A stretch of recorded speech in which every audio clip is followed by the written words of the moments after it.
అందరికీ షలో grace gospel ministries వారి అనుదిన వాక్య ధ్యానంలో ఈ దినము యోగ గ్రంథము 3వ అధ్యాయం మనం ధ్యానించుకుంటూ ఉన్నాం. ప్రార్థన చేసుకున్నాం. మహోన్నతుడకు తండ్రి, సర్వాధికారి, సర్వసృష్టికర్త, నిన్న నేడు నిరంతర ఏకరీతిగల తండ్రి, మీ ఘనమైన నామమునకు స్తుతులు స్తోత్రాలు చెల్లించుకుంటున్నాం. తండ్రి, ఈ ఉదయకాల సమయంలో మమ్మల్ని సజీవుల లెక్కలో ఉంచి నీ యొక్క జ్ఞానమును మాకు నేర్పిస్తున్న విధానం బట్టి మీకు ఎలాంటి స్తుతులు స్తోత్రాలు చెల్లించుకుంటున్నాం. ఈ లోక ఆశలతో మరి వెళుతున్న మాకు నీ జ్ఞానాన్ని కూడా మాకు తెలియపరుస్తున్న విధానం బట్టి మీకు ఎలాంటి స్తుతులు స్తోత్రాలు చెల్లించుకుంటూ ఈ మామనుడు మా రక్షకుడు విమోచకుడు యెషూవా మెస్సీయ నామమున అడిగి పొందుకుంటున్నాను తండ్రి, ఆమేన్. 3వ అధ్యాయంలో యోబు తాను పుట్టిన దినమును శపించటాన్ని మనము చూస్తూ ఉన్నాం. ఈ శాపనార్థాలు పెట్టవద్దని మనకి తెలుసు,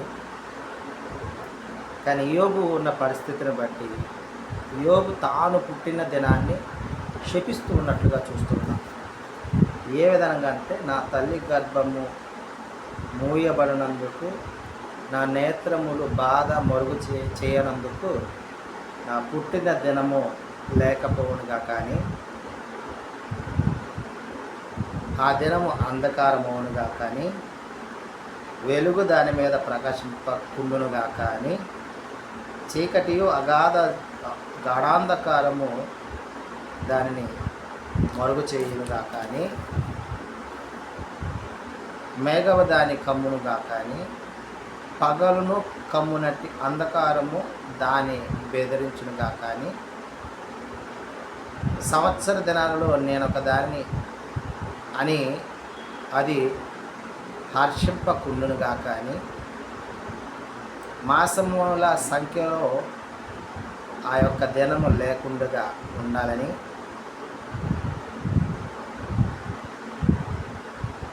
ఉత్సాహధ్వని పుట్టకుండునుగా, కానీ ఆ దినమును అశుభ దినముగా ప్రకటించునుగా, కానీ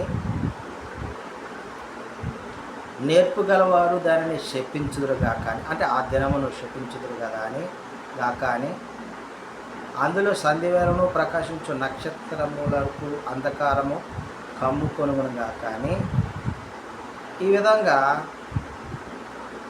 తాను పుట్టిన దినమును యోబు శపిస్తూ ఉన్నట్లుగా యెహోవా గమనించగలం. ఆ తర్వాత ఇంకా శాపనార్థాలు అంటే ఇంకా ఉన్నాయి.